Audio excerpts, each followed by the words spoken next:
Good evening and welcome to the League of Women Voters Presents. Tonight our topic is the Boone County Sheriff's Department Cyber Crimes Task Force, and our guest is Tracy Perkins. You're the coordinator of the task force, is that correct? That's correct. And a detective. Yes. Well, thanks for joining us.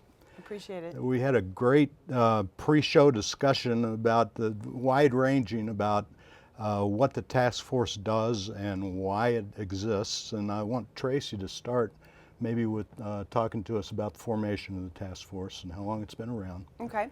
So in 2007, the Senator Loudon out of St. Louis introduced a bill to the House to get the funding going to support cybercrimes task force across state of Missouri.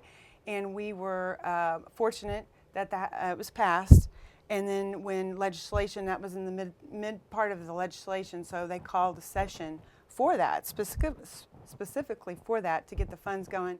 And then in June of 2007, then a full implementation of $1.5 million was started. And what this does is this money is allocated for salaries, benefits, funding for training, equipment, and at that first year was getting basically everybody started because it's very costly to put somebody through training, and then also for the equipment it's very costly.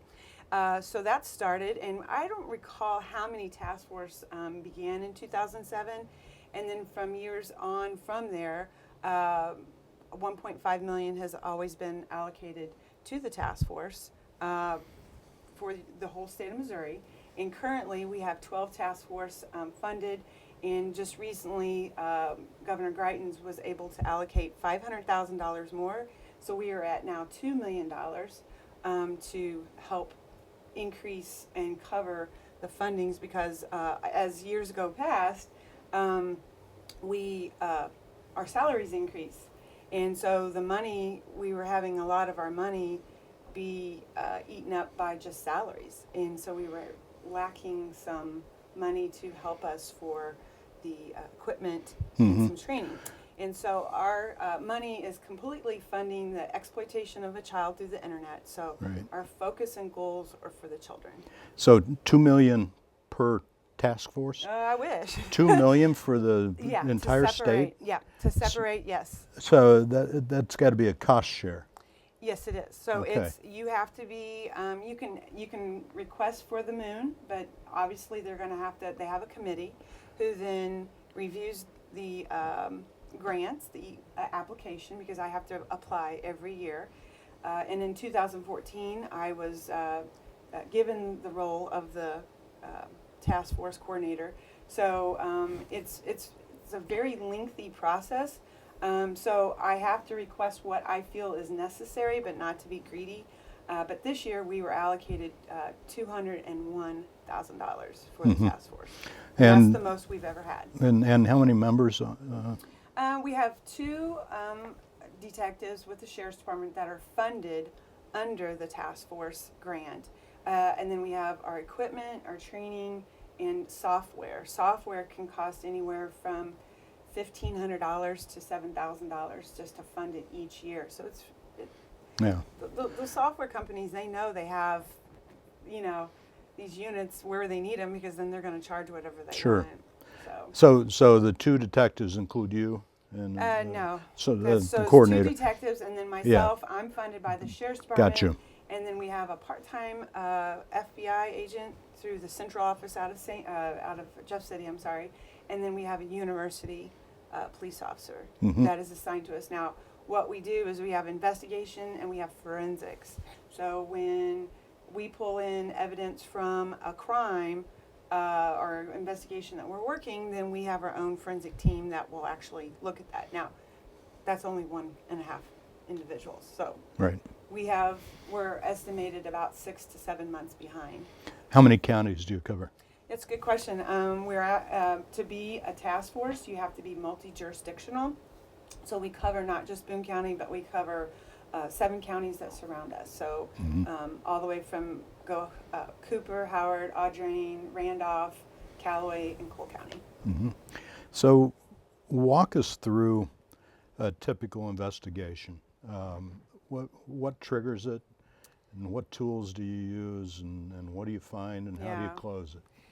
Well, I wish we could be like CSI that's on TV and open and close a case within 40 minutes, but every case is a little bit different. It's a little bit more tedious work. Sometimes it's really cut and dry and easy to go through. So we have 2 different types of investigations that we can work, and that's called reactive and proactive. Reactive is where a school, a parent, another thing that I'll touch on is what we call cyber tips, and cyber tips are generated by the National Center for Missing and Exploited Children to kind of give viewers an understanding of who they are. They're a nonprofit organization.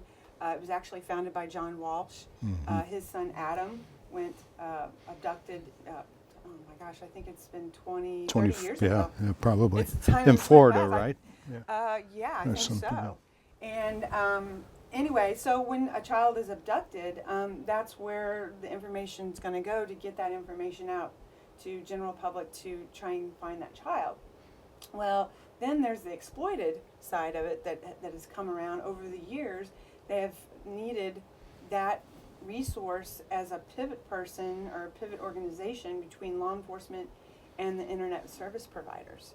So when Facebook or Snapchat or Instagram or Google or whoever it might be has any type of activity on their network that generates a red flag to say that there's some activity on somebody's account that's inappropriate or obviously exploiting a child, they have to report to the National Center through that cyber tip. So that's the reactive side. So we get a lot of reactive because there's a lot of people out there on social networking using those accounts to either send bullying.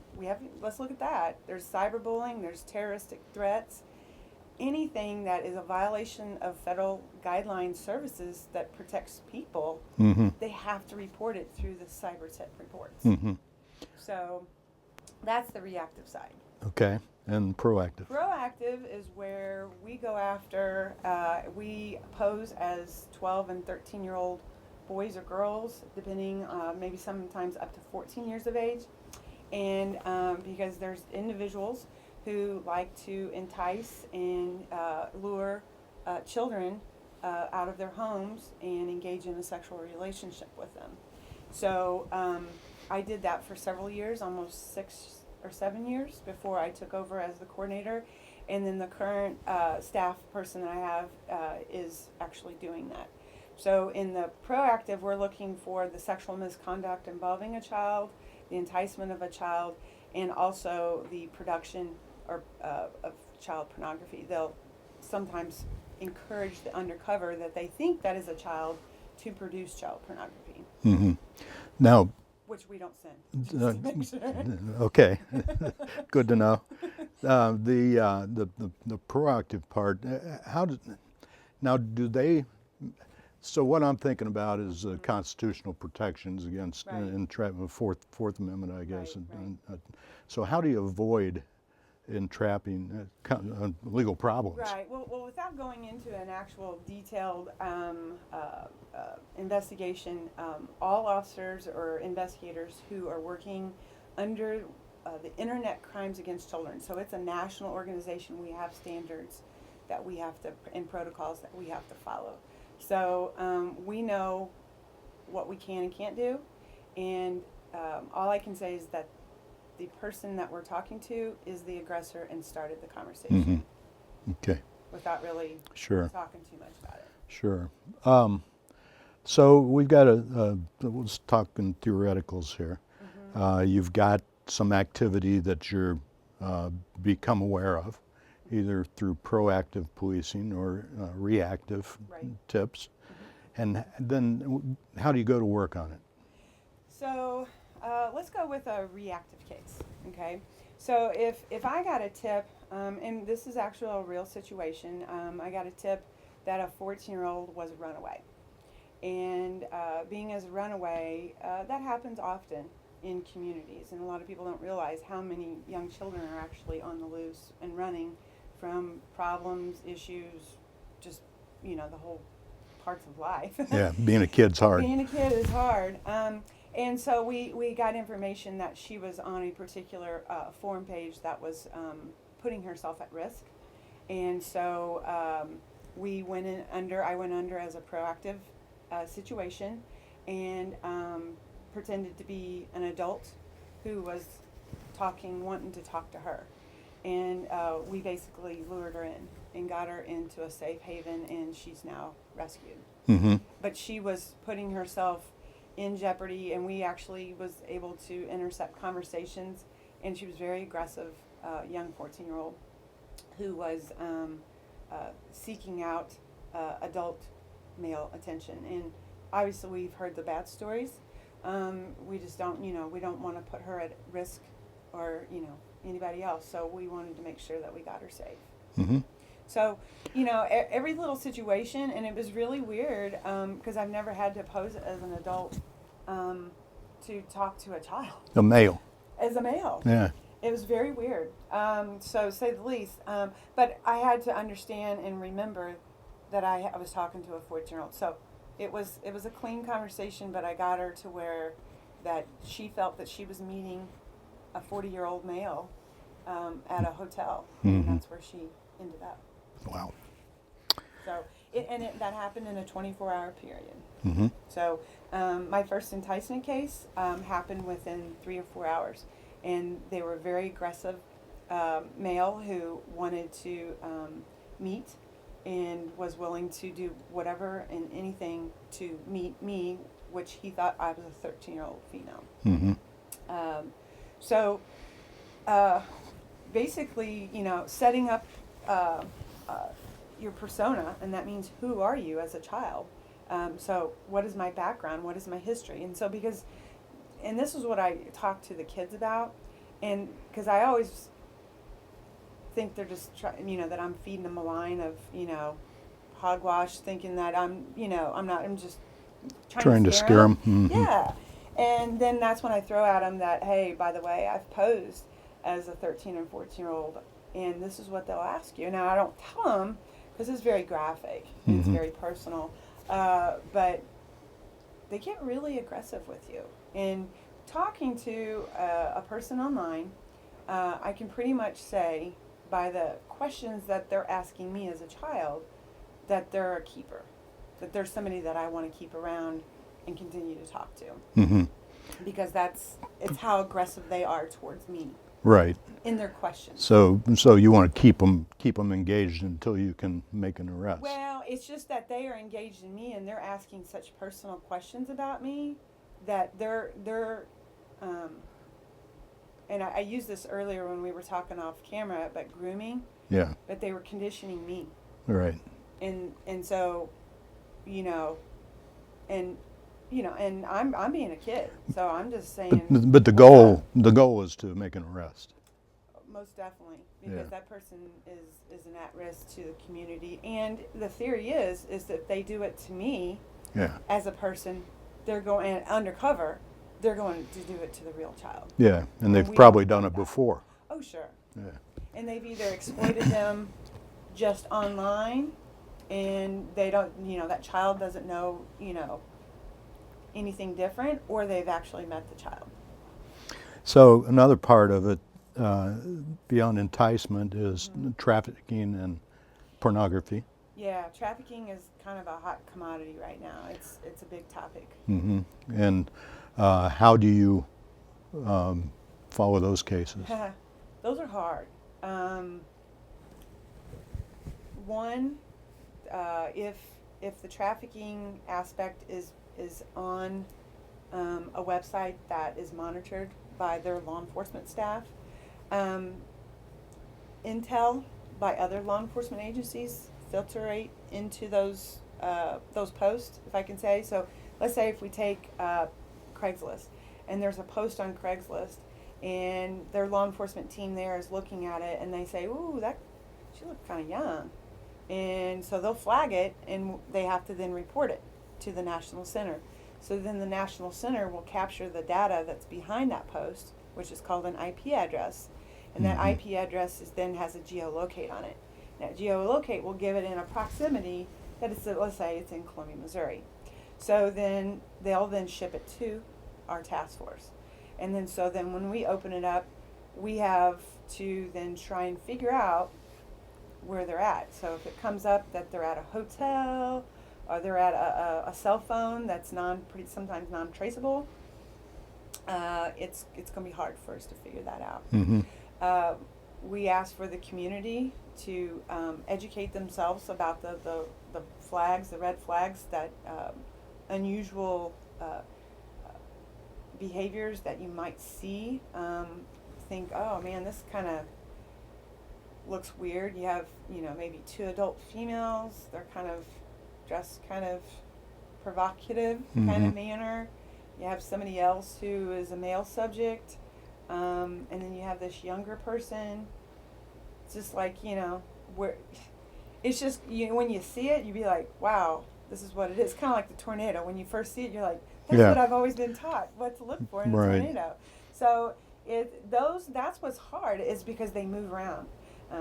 Trafficking, people who traffic themselves, either it be a child or an adult, they're moving. And the reason why they're moving is because they know law enforcement is following them or is nearby. So they don't stay in one location. It might be a day or two, and then they're gone. What about these guys and on your website? What's your website? It's bcsdcybercrimes.com. Okay. You have a rogues gallery of arrests on there, and some of them are enticement. A lot of them are trading in pornography, child pornography. That's correct. So how do those come in tips, or how do you? Well, let's go back to that proactive side of it, and this is something through conversation you kind of like, oh yeah, that's what else I do. But we have software that's designed to help law enforcement kind of monitor and track activities that are on sites that are known for trading and promoting child pornography. So and it's all designed by law enforcement officers. So it's not something that we're paying, some big corporation to figure this out. It's all generated by our own people.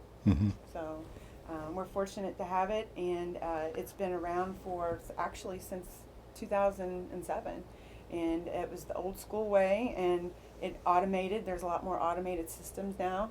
And so right as we speak, I'm monitoring my service area for areas that somebody who is possessing or trading child pornography right now.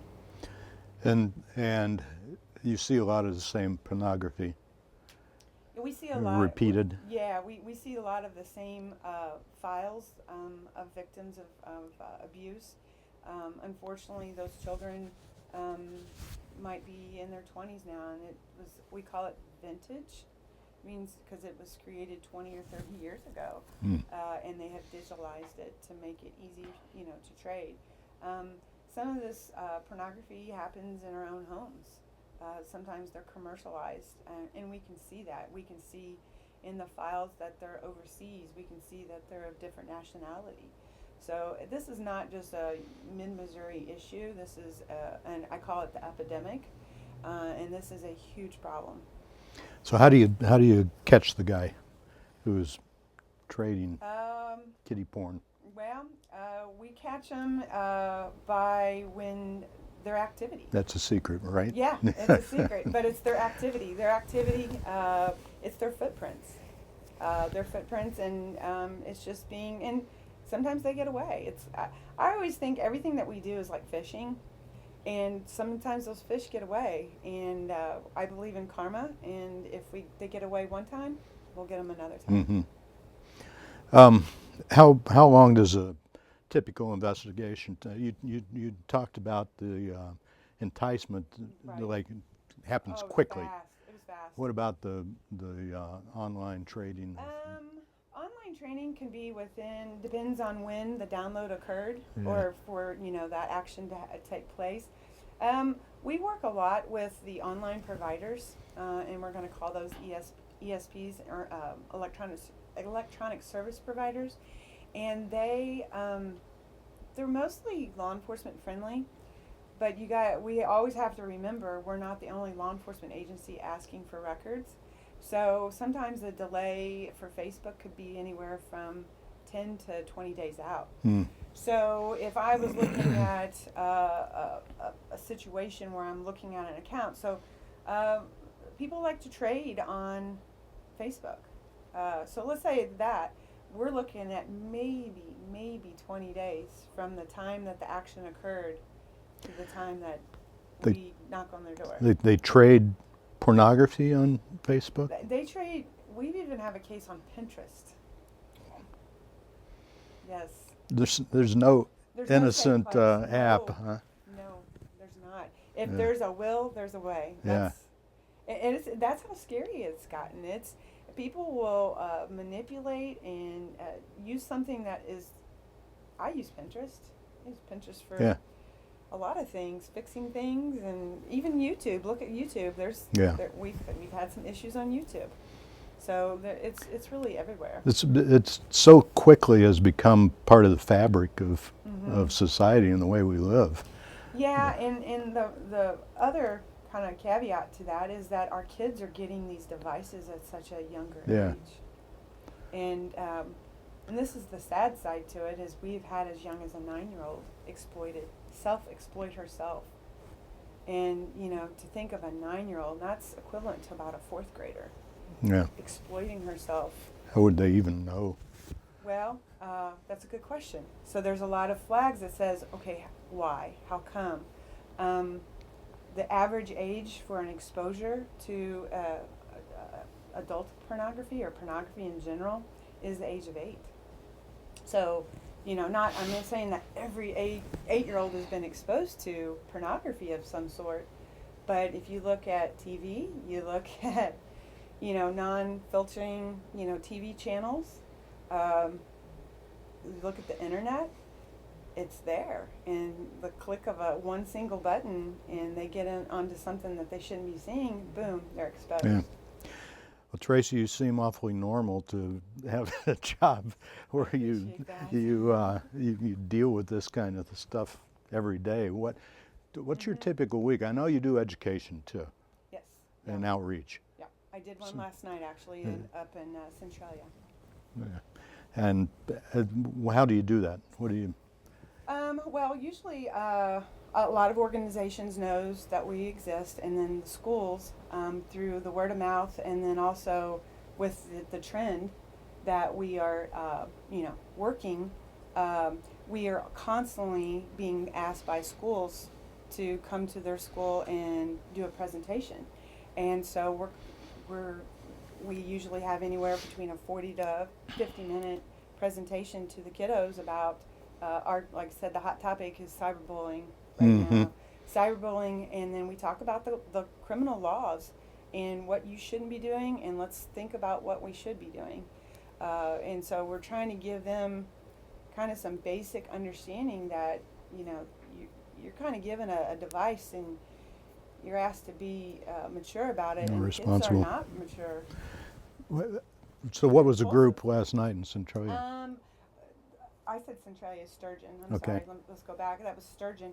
It was a mandatory meeting for parents and kids. And the Sturgeon School District had said, if you want to come into our school with your cell phone, you got to go through this training. And so we talked about online dangers of strangers who are online, who is a friend. We talked about cyberbullying and what do you do if this should happen. So does your task force get involved in cyberbullying? Yes. Okay, Yeah. that's part of the mission. Yeah, most of the time, the school resource officers that are assigned to schools sometimes will handle it unless it's a really extensive amount. And they'll call us for assistance of like, oh, we got this website. How do we get records from this website? So that can kind of vary at times. All right. So, what age is the right age to start talking about this? When you give them a cell phone. Yeah. If you're going to give them a cell phone, the the couple things that I have to say to parents or grandparents or guardians is you better know that device before you give it to them. And if you don't know the ins and outs of that device, then don't give it to them until you know it. And if once you get to know it, then you put some restrictions on that device to that child and give them some rules and guidelines. And then once you do that, you continue to educate and talk to that child about the dangers and what they should and shouldn't be doing. You know, when I had a 12-year-old before me, parent was sitting off to my right, and she said he was getting in trouble for promoting child pornography. He was 12 on his Facebook page. And she just said, I never knew I had to talk to him about this. So that was a few years ago. Mm-hmm. And so when I see a 9-year-old self-exploiting herself, you be involved with your child. Don't let them have these devices and tablets at all wee hours in the mornings, because that's when they're talking to these folks online. If they want, by federal standards and laws, you have to be 13 years or older to even have a Facebook page, or Mm-hmm. not. I shouldn't say Facebook, a social networking page. Right. Anything that shares information, you have to be 13 years or older. And you know, we see 8-year-olds having Facebook pages. Right. So you mentioned earlier that the community needs to be involved. Community. Most certainly. How if I'm out in the community and see something that I suspect is not right, what do I do? Well, obviously, kind of get your best description of what's going on, and then call local law enforcement. Mm-hmm. I mean, every situation can be a little bit different, but being a good witness is better than being a bad witness. So, kind of get a real good description of what's going on, what the person looks like, kind of the situation that's going down, and then you can kind of then, you know, I would say assess it, but then take action from there. Yeah. Well, we're out of time, Okay. Tracy. Detective Perkins. Thank you. It's a topic that is uncomfortable, but we need to be talking about. And thank you for coming in tonight. And on behalf of the League of Women Voters, good night until next time.